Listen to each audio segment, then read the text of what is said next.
በስመ አብ ወወልድ ወመንፈስ ቅዱስ አሃዱ አምላክ አሜን።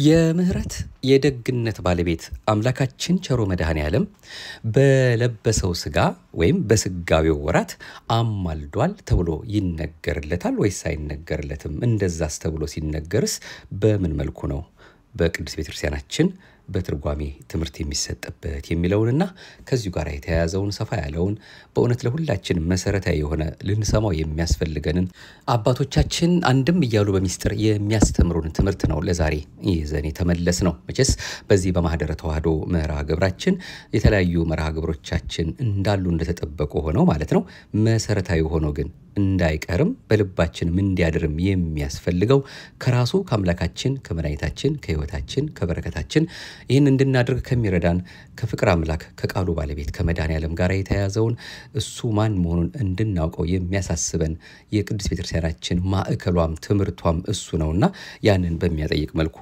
እንድንሰማው የሚያስፈልገን ትምህርት ስለሆነ ይህንኑ እኛም አጽንተን እንድንሰማው ስለሚያስፈልገን በየጣልቃው እንግዲህ እያገባን ይኸው እየተከታተልን እንገኛለን። እስከዛሬ በጣም በርካታ በተለይም ከልደቱ ጋር በተያያዘ በነገረ ሥጋዊ ትምህርታችን ብዙ መልእክቶችን አግኝተን ነበረ።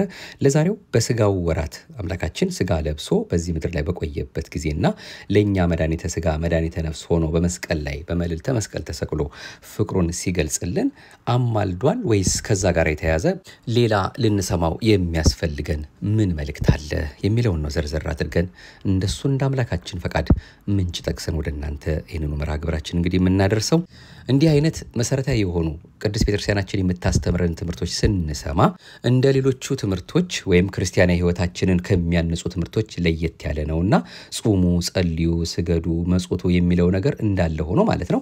ይሄ ግን ራሱ ባለቤቱን እንድናውቀው ዋና ይሄን ሁሉ እንድናደርግ የሚረዳን እሱ ስለሆነ የቅዱሳን አምላክን አጋዥ አድርገን ስለምንሰማ እንደዚህ አይነት መልእክቶችን ስንሰማ ስንከታተል በትዕግስት ሆነን እርሱ ባወቀ ሚስጥሩ እንዲገልጽልን እየተማጸን ባይገባንም እንኳን መቼም ከሚነገረው ውስጥ የተወሰነው ነገር በአይምሯችን እንዲቀረጽልን እንዲቀርልን ጠያቂም ሲመጣ እንኳን ለመመለስ ትንሽም እንኳን አቅም እንዲኖረን የምንሰማትን ጥቂቷን እሱ አብዝቶ ማውጣት ማሳየት ያውቅበታልና በላያችን ላይ የቃሉ ይፍሰስልን። እርሱ ባወቀ ደግሞ በቸርነቱ እኛን ትሕትናችንን እሱም መፈለጋችንን ቅዱስ ቤተክርስቲያናችን የምታስተምረውን ትምህርት ለመማር ልባችንን ክትት አድርገን ለመስማት መወሰናችንን ሲያስብ ሲያውቅልን መድኃኔዓለም የይቅርታውን ሥራ አብዝቶልን እኛ ያልተገለጠልንን እሱ በቸርነቱ ይገልጽልናል። ስለዚህ እንዲህ አይነት ነገር ስንሰማ በተረጋጋ መንፈስ ሆነን እንድንሰማው እንድንከታተለው ያስፈልገናል። አሁንም የድንግል ማርያም አንድያ ልጇ ቸሩ መድኃኔዓለም አማኑኤል አምላካችን የምንሰማውን በእያንዳንዳችን ልቦና ጽላት በይቅርታው ብዛት እንዲያትምልንና የተደበቀውን የተሰወረውን ለእኛ ለአይምሯችን ይበቃል ይመጥናል ያለውን ነገር እሱ ገልጾልን እንድንሰማው እንድንመከርበት እንዲያደርግልን ፈቃዱ ይሁንልን። ለዚች ሰዓት ያደረሰን ይህንንም እንድንሰማ የፈቀደልን እሱ አምላካችን ነውና ክብርና ምስጋና ለገናና ስሙ ይሁንልን። እሱንም በሥጋ ወልዳ በሱ ፈቃድ የሰጠችን አዛኝት እናቱም መብርሃንም ስሙ የከበረ የተመሰገነ ይሁን። ደጋጎች አባቶቻችን ያስተማሩት ትምህርት ይህን ይመስላል። ይህንም ጽፈው ደጉሰው የሰጡልንም አባቶቻችንን የሕይወትን ቃል ያሰማልን። መጨረሻ ላይ ምንጩን እንጠቅሳለን።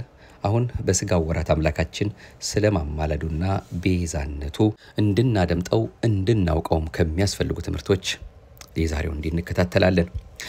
አንዳንድ ጥቅሶችን መነሻ በማድረግ በሥጋው ወራት አማልዷል የሚል ትምህርት በሌሎች ቤተ እምነቶች ዘንድ ይደመጣል። ይህ ምን ማለት ነው? ከክርስቶስ የቤዛነት አምላካዊ ሥራ ጋርስ የሚስማማው እንዴት ነው ለሚሉ ጥያቄዎች እንግዲህ ከዚህ በታች መልሱን በማብራራት እንቀጥላለን። ቅዱስ ዮሐንስ አፈወርቅ እንደተናገረው አንድ ጊዜ በፈጸመው የቤዛነት ሥራ ቤተ ክርስቲያን ምስጢራትን ስትፈጽም የምትኖር መሆኑን ገልጾልናል። ሐዋርያው ብርሃነ ዓለም ቅዱስ ጳውሎስም እርሱስ አንድ ጊዜ ወደ ቅድስተ ቅዱሳን ወይም መቅደስ ገባ ይላል ዕብራውያን ምዕራፍ 9 ቁጥር 12። ቀደም አድርጎም ክርስቶስ ግን ለምትመጣይቱ መልካም ነገር ሊቀ ካህናት ሆኖ የሰው እጅ ወዳልሰራት በዚህ ዓለም ወዳልሆነችው ከፊተኛይቱ ወደምትበልጠውና ወደምትሻለው ድንኳን የዘላለም መድኃኒትን ገንዘብ አድርጎ በገዛ ደሙ አንድ ጊዜ ወደ ቅድስተ ቅዱሳን መቅደስ ማለት ነው ገባ እንጂ በላምና በፍየል ደም አይደለም በማለት ተናግሯል። ዕብራውያን ምዕራፍ 9 ቁጥር 11። ቅድስተ ቅዱሳን ያለው በሁለት መንገድ ይተረጎማል። ቅዱስ ኤራቅሊስ ይህን ሲተረጉም እግዚአብሔር ካህን ሆኖ ላገለገለባት መቅደስ ምስጋና ይገባታል። እንዲህ የተባለች ንጽሕት መቅደስ እናታችን ቅድስት ድንግል ማርያም ናት። ሁለተኛው መቅደስ መስቀሉ ነው፣ ዙፋኑ ነውና። አባ ጽጌ ድንግል ይህን አስመልክቶ በማኅሌተ ጽጌ ድርሰቱ በማጉላት እንዲህ ይላል። ይህ መስቀል ነበልባላዊ የሚሆን የመለኮት ዙፋን የሆኑ የኪሩቤል አምሳል ነው። እመቤታችን ሆይ 4 ፊደላት እንዳሉት እንደ ስምሽ አምሳል ማርያም፣ ኪሩቤል፣ መስቀል ሶስቱም እኩል 4 ሆሄያት ናቸውና ያሏቸው እርሱም ማለትም መስቀል 4 ፊደላትና 4 ገጻት አሉት በማለት እነዚህ መቅደሶቹ ዙፋኖቹ መሆናቸውን ገልጸው አብራርተውታል። አንድ ጊዜ ደሙን ይዞ ገባ የሚለው ማቅረቡን መቀበሉን የሚገልጽና ራሱ ደግሞ መስዋዕት መሆኑን ይገልጻል። ይህ ለማንም የሚቻል አይደለም። መስዋዕት አቅራቢ መሆን ይቻላል። ተቀባይና ራሱ መስዋዕት መሆን ግን ከእግዚአብሔር በስተቀር ለማንም አይቻልም። በላይም በታችም መገኘት ለእግዚአብሔር ካልሆነ በስተቀር ለማንም አይቻልም። ለዚህ ነው ቅዱስ ባስልዮስ ሥርዓተ ቅዳሴ ላይ ባቀረበው ምስጋናው አንተ መጀመሪያና መጨረሻ የሌለብህ ፊተኛም ኋለኛም የሆንክ ዘላለማዊ አምላክ ነህ ያለው። መጀመሪያ በረድኤት በኋላ ደግሞ በአማን ከዮሴፍ ጋር የተሰደደ ስለ እርሱ ቤዛ የሆነ ለይስሐቅ ቤዛ ሆኖ የተሰዋ ለጊዜው በረድኤት ይስሐቅን የታደገ አብሮት የነበረ አሁን ደግሞ በአማን ለይስሐቅ ለአዳም ቤዛ ሆኖ የተሰቀለ እርሱ ነው። ጌታችን መድኃኒታችን ኢየሱስ ክርስቶስ ራሱ ፊተኛ ኋለኛ መስዋዕት አቅራቢ መስዋዕት ተቀባይም ሆኖ በሰማይም በምድርም በመላ ስልጣኑ ይህን ፈጽሟል። በሕይወት ይኖራል የሚለው አንዴ በመስቀል ላይ የፈጸማት የቤዛነት ስራው ለዘላለም መሐረኒ ወተሳሃለኒ ይቅር በለኝ ማረኝ ለሚለው ሁሉ መድኃኔዓለም ኢየሱስ ክርስቶስ ሆይ ማረኝ ይቅር በለኝ ይስረይ ለክሙ ይቅር ይበላችሁ አናህሴዮ ጌጋየነ በደላችንን ትቶ ይቅር ይበለን ብለን ለምንማጸነው ሁሉ ግዳይ ሲፈጽም ይኖራል። እንደሚታወቀው ቅዳሴ ሲፈጸም ጌታችን ኢየሱስ ክርስቶስ ሆይ ይቅር አስብለን አይደለም የምንለው፣ ይቅር በለን ነው እንጂ። እግዚኦ መሐረነ ክርስቶስ እያልን 12 ጊዜ በእንተ እግዝእትነ ማርያም መሐረነ ክርስቶስ እያልን 12 ጊዜ እንዲምረን የምንማጸነው ለእኔ ሞተህልኛል፣ ደምተህልኛል፣ በዕለተ ዓርብ የተሰዋህልኝን አስታውሰ ማረኝ ነው የምንለው። አብንም ደግሞ ማረኝ ብንለው ይምረናል። መማር የሶስቱም ስልጣን ስለሆነ ሶስቱም አንድ ስለሆኑ ይምረናል። በመልካ ቁርባን ውስጥ አባቶቻችን ድርገት ከወረዱ በኋላ አቁርበው ከተመለሱ በኋላ ማለት ነው። ድርገት ማለት አንድነት ህብረት ማለት ነው። ስጋውና ደሙን አቀብለው ከተመለሱ በኋላ እንዘ ብዙሃን የሚባል የሚቀርብ ጸሎት አለ። ብዙ ስንሆን በክርስቶስ አንድ አካል የሆንበት ምስጢር ስለሆነ እንዘ ብዙሃን ይባላል። በዚያ ላይ እንዲህ ይባላል። እነሆ ዓለም በንፍር ውሃ በጠፋሽ ጊዜ መልሰህ እንዳታጠፋት ቀስተ ደመናይቱን ምልክት አድርገህ ነበር። ዛሬ ደግሞ እንዳንጠፋ የደም ምልክት በከንፈራችን ላይ አለ፣ መካከላችን አለ።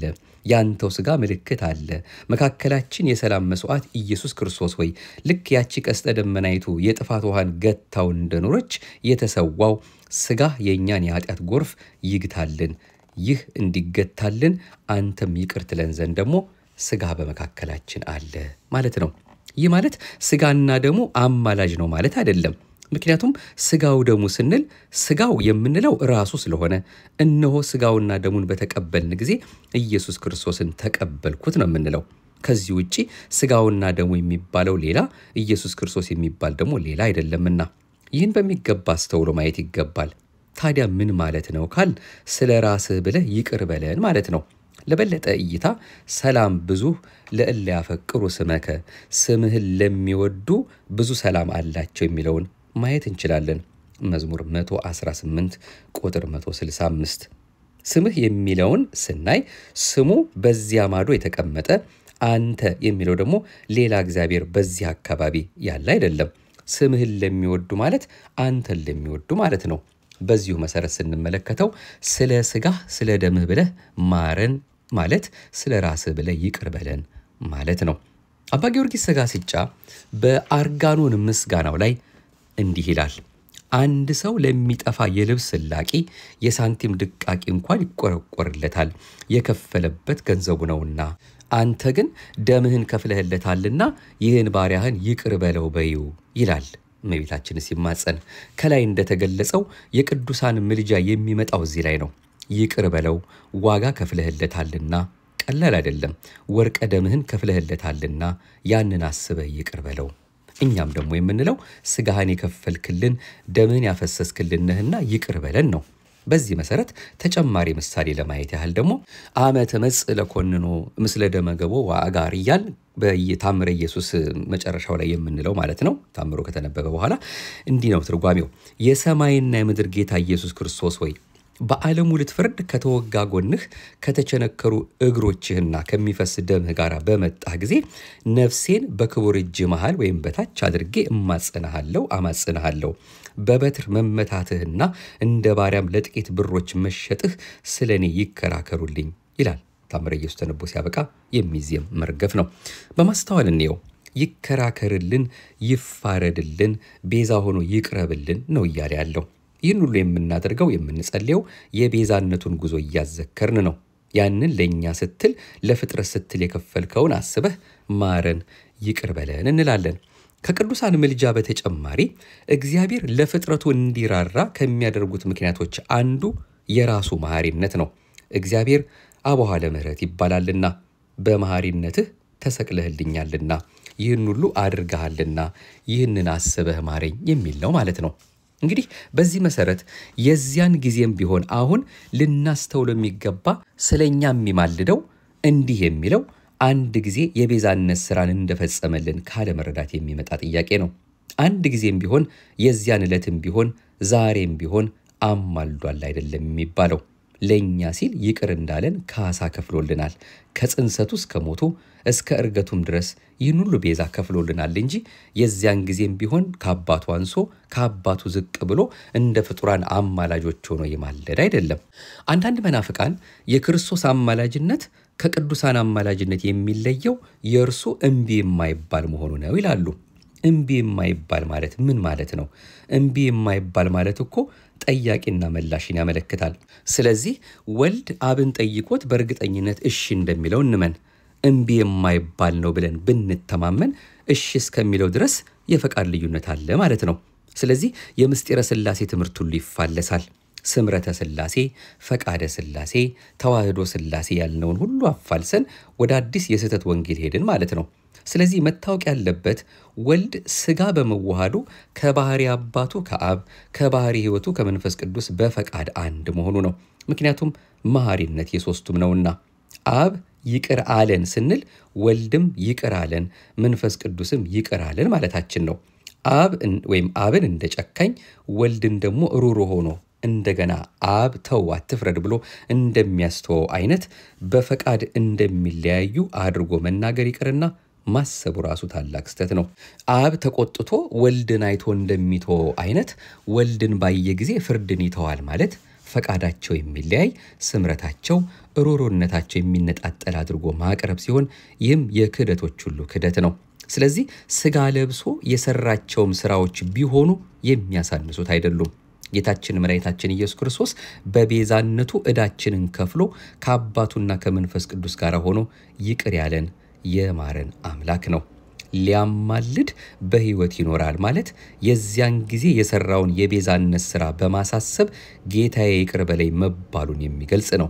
በቤዛነትህ መጀመሪያውኑ በአንድነት በሶስትነት ዓለም ሳይፈጠር ከአብ ከመንፈስ ቅዱስ ጋር የነበርክ መሆንህን የአብ የክብሩ ነጸብራቅ ሆነህ ብርሃን ከክበቡ እንደማይለይ ከእርሱ ጋር የኖርክ ኋላም በፈቃድህ ማንም ሳያስገድድህ በአባትህ ከክብርህ ከመንበርህ ሳትነጠል መውረድህን በድንግልና ህትምት በምትሆን ማህፀን መጸነስህንና መወለድህን ለእኛ ስትል መራብህንና መከራ መቀበልህን አምኛለሁ ይቅር በለኝ ብሎ ለሚመጣ ሁሉ አንድ የፈጸማት የቤዛነት ሥራው ለዘላለም ይቅርታ ስታሰጠው ትኖራለች።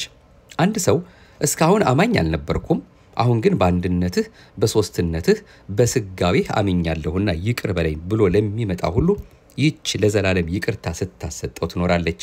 ይህ ማለት እንደገና ክርስቶስ መልሶ ለዚህ ሰው ይወለድለታል፣ መከራ ይቀበልለታል፣ መስዋዕት ያቀርብለታል ማለት አይደለም።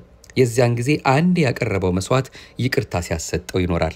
ያን አስቦ ይቅር ይለዋል፣ በሕይወት ይኖራል የሚያሰኘው መሰረታዊ ምስጢር ይህ ነው። ከዚህ ውጪ በስጋው ወራት አስታርቋል፣ ዛሬ ግን አያስታርቅም የሚባል ነገር የለም።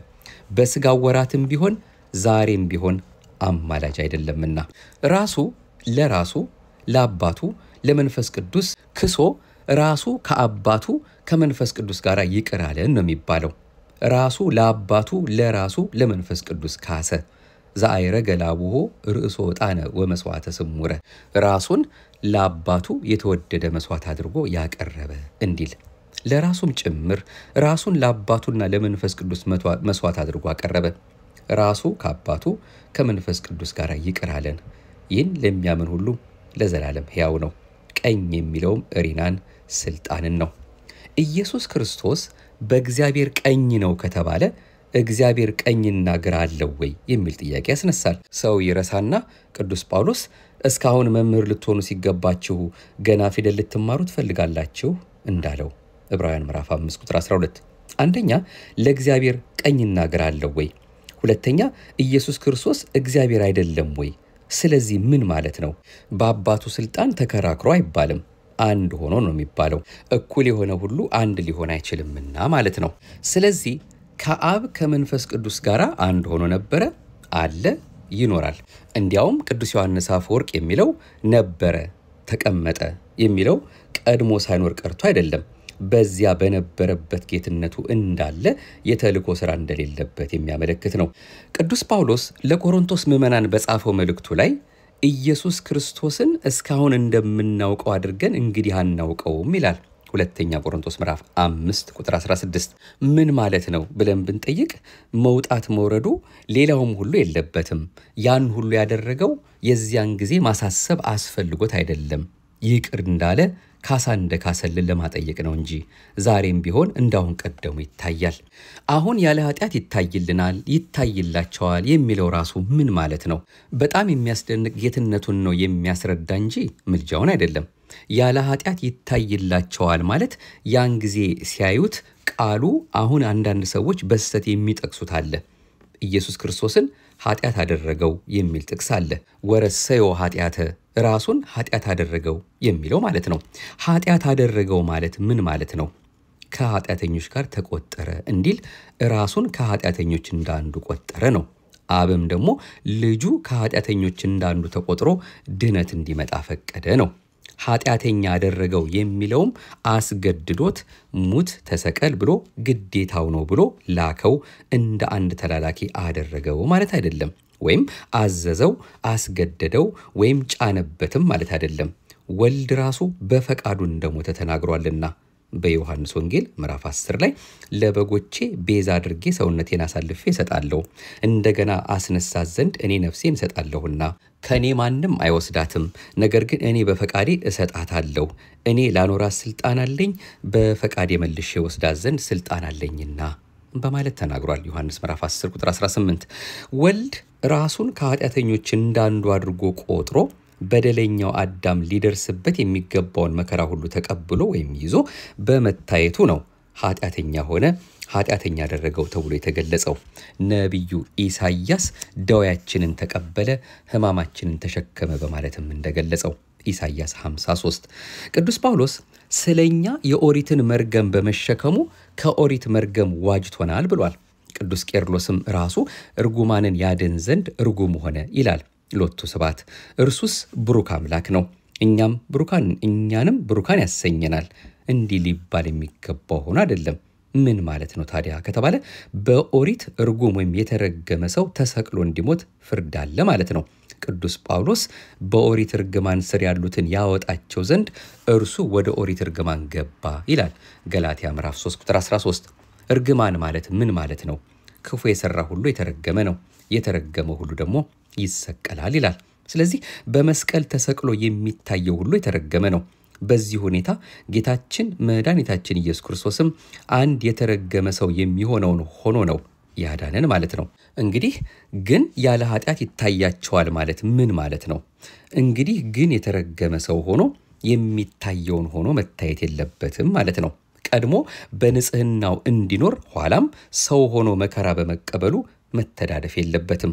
በጌትነቱ ይታያል እንጂ በዕለተ ዓርብ ለርጉም ሰው የሚገባውን መከራ ተቀብሎ እንደታየ ዳግመኛ ያን ሁሉ ሸክም ተሸክሞ መታየት የለበትም። ያለ ኃጢአት ይታይላቸዋል ማለት ዳግም ሲመጣ በተልእኮ ሊታይ ሊያገለግል ሳይሆን ሊፈርድ ብቻ ይመጣል። የዚያን ጊዜ ለኃጢአት የሚገባውን ፍርድ ተሸክሞ ታይቷል። እንደ አምላክነቱ ደግሞ ምሕረት ሰጥቷል። እንግዲህ ሲመጣ ሊፈርድ ይመጣል እንጂ ያን ሁሉ መከራ ሊቀበል የሚመጣ አይደለም። መጽሐፈ ጥበብ ላይ ጠቢቡ ሰለሞን በአይሁድ ተገብቶ እንዲህ በማለት ገልጦታል። እፎ ኮነ ወልደ እጓለ እማያው ወለ ቅዱሳን ኮነ ትርስቱ። ይህ ሁሉ ክብር ያለው ሲሆን እንዴት ሰው ሊሆን ቻለ ብለው አይሁድ እንኳን ያን ጊዜ ይሰግዱለታል፣ ይደነቃሉ። ይህ ሁሉ ክብር ያለው ሲሆን ይህ ሁሉ መከራ እንዴት ደረሰበት? ያን ያህል መከራ ስናደርስበት እንዴት ዝም አለን? እያሉ ያን ጊዜ ተደንቀው ይሰግዳሉ። ኃይለ ቃሉ ይህን ሁሉ የሚያሳይ ነው። እንደገና ያለ ኃጢአት ይታይላቸዋል ማለት ያን ጊዜ ጽድቅ የሰሩትን ሁሉ ንጹሐን ብሩካን አድርጎ ለራሱ ለአባቱ ለመንፈስ ቅዱስ የሞትኩላቸው እነዚህ ናቸው ብሎ ያቀርባቸዋል። እናንተ አባቴ ብሩካን ኑ እላቸዋለሁ ብሎ እንደተናገረ ኑ ብሎ ብሩካን አድርጓቸው ብሩካን ሆነው ይታያሉ። እነርሱን እንዲህ አድርጎ ያሳያቸዋል። ለራሱ ለአብና ለመንፈስ ቅዱስ ማለት ነው። ራሱም እግዚአብሔር ነውና የሚተዳደል እግዚእና ማለትም የተለየ ጌትነት የለም። እግዚእና ሥላሴ የሥላሴ ጌትነት አንድ ስለሆነ ይህን የሚያመለክት ነው። እግዚአብሔርና ሥላሴ ስንል ልዩነት የለም ማለት ነው። ሥላሴ በስልጣን አንድ ስለሆኑ ያን የሚያመለክት ነው። ጥብቅናን በተመለከተ አንዳንዶቹ ኃጢአት ከሰራን በኋላ ይቅር አንባልም ይላሉ። ጌታችን ኃጢአት ስንሰራ ውለን ተመለሱ ይላል። ማንም ኃጢአት የለብኝም ቢል ራሱን ያስታልም ብሏል። ራሱ ተመለሱ ሲላቸው ቆይቶ ከኃጢአት ብንመለስ እንዴት ይቅር ልንባል እንችላለን የሚል ሐሳብ ውስጥ ገብተዋል። ስለዚህ ነው ይቅር የሚለንማ እርሱ አለ እኮ ጠበቃ አለን ነው የሚለው። የሚከራከረው ጠበቃ ማለት ነው ከተባለ ከአብና ከመንፈስ ቅዱስ በፈቃድ ተለያዩ ማለት ነው። አብ ልፈርድ ነው ሲል ተው ይባባላሉ ማለት አይደለም። ይቅር የሚለንማ እርሱ አለን፣ ይቅር ይለናል፣ ተሰቅሎልናል። ይቅር ላይለን ተገርፎልናልን? ይቅር ላይለን ሞቶልናልን? ይቅር ከማለትማ ያለፈ ተሰቅሎልን የለምን? ስለዚህ እናንተ ለመመለስ ያብቃችሁ እንጂ ይቅር የሚል እርሱ አለ የሚል ነው ማለት ነው። መንፈስ ቅዱስም እንደዚሁ ማለት ነው። ይቅር የሚልስ እርሱ አለ ነው የሚለው። ኃይለ ቃሉ ለነዚህ የተሰጠ መልስ እንጂ ክርክር እንዳለባቸው የፈቃድ መለያየት እንዳለባቸው የሚናገር አይደለም። ምክንያቱም ለአባቴ ያለው ሁሉ የኔ ነው በማለት እንደተናገረ ዮሐንስ ምዕራፍ 16 ቁጥር 15 የኔም የሆነ ሁሉ ያንተ ነው፣ ያንተም የሆነ ሁሉ የኔ ነው ማለት ነው ዮሐንስ 17 ቁጥር 10። ይህን በሚገባ መረዳት በጥቅሶች ከመወዛገብ ያድነናል። ጥብቅና የሚማልደው የሚለው ሁሉ ያንን እያሰበ ይቅር ስለሚለን ያንን የሚገልጽ ነው።